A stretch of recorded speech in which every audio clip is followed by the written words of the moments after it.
You know, sometimes a single photograph can be a doorway into a completely lost world.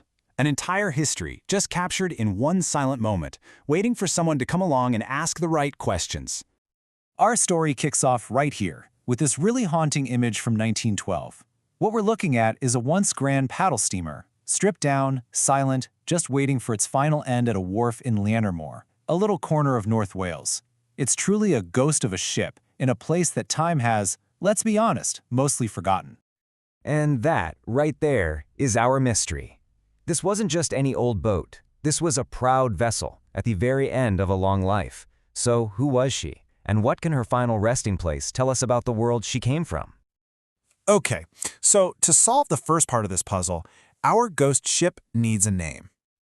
This ship in that photograph was the paddle steamer King Ori. She was the second ship with that name to serve the famous Isle of Man Steam Packet Company. And just knowing her name and her owner, well, that opens up the whole first chapter of her story. Because before that, let's call it an unceremonious end at the scrapyard, the King Ori was anything but a ghost. For decades, she was the celebrated pride of the fleet. I mean, just look at her. This is the King Ori in her heyday. A powerful, state-of-the-art iron steamer, just cutting through the waves. It's a world away from the hulk we saw being broken up for scrap, right? She really was the pinnacle of Victorian maritime engineering. And think about the sheer scale of this investment. 26,000 pounds back in 1871. That's like 2.1 million pounds today. This wasn't just a ferry, it was a floating palace, built to carry over 1,000 passengers at a pretty quick 15 knots. And the inside, wow, the interior matched that ambition. Just listen to this description. Crimson velvet cushions, silk curtains, Brussels carpet. This was travel as a real experience, a big statement of luxury and comfort for that growing tourist trade. You can almost feel how plush it was just from the words. And, you know, a ship built with that kind of luxury and power wasn't destined for a short life. The King Ori went on to have a long and pretty storied career. Her career timeline shows a ship that was constantly being upgraded. Launched in 71, she gets a new boiler in 88 to make her faster. And then in 95, she gets electric lighting, which put her right at the cutting edge of technology. She really did evolve with the times and became a reliable workhorse of the Irish Sea.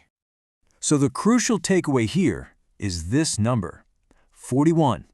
For 41 years, the King Ori served the fleet. Now, at the time she retired, that was the longest service record in the company's entire history. A truly remarkable career.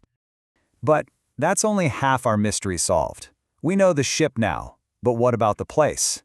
What was this Llanerchymor wharf, this graveyard for a record-breaking ship? Well, once you start digging into old newspaper archives, it turns out that Llanerchymor Wharf was way more than just a scrapyard. It was a whole world of its own. It was a bustling, chaotic, and sometimes dangerous hub of industry and human life. It was a place of endings for sure, but also a place of commerce, of drama, and just day-to-day existence.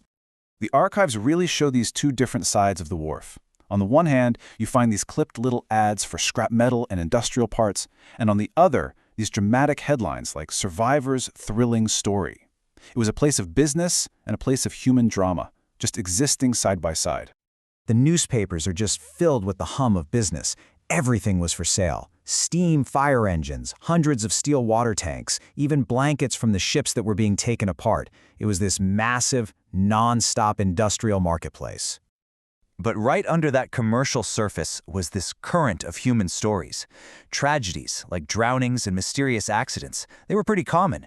But so is heroism, like the local boy who was awarded a silver medal for a brave rescue attempt. And then you find these little gems like this. In 1931, an aeroplane made an emergency landing in a field right next to the wharf. It's such a fantastic image, right?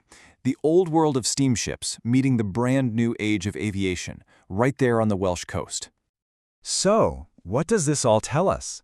What do we see when we put the story of the ship and the story of the wharf together? We see that the King Ori, as special as she was part of a much bigger cycle of industry, life, and death. Llanerchymor Wharf wasn't just a place where things ended, it was a place where life, in all its messy, dramatic, and commercial glory, just happened. And so, we come right back to where we started, to this ghost ship. But it's not really a ghost anymore, is it? We can now see the 41 years of service, the crimson velvet seats, the storm she weathered, and we can also see the bustling, noisy, and very much alive world of the wharf all around it.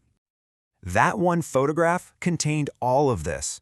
It's a reminder that every old picture, every crumbling wall, and every forgotten place name holds a universe of stories. It really just leaves you with one question. What secrets are waiting to be discovered right where you live?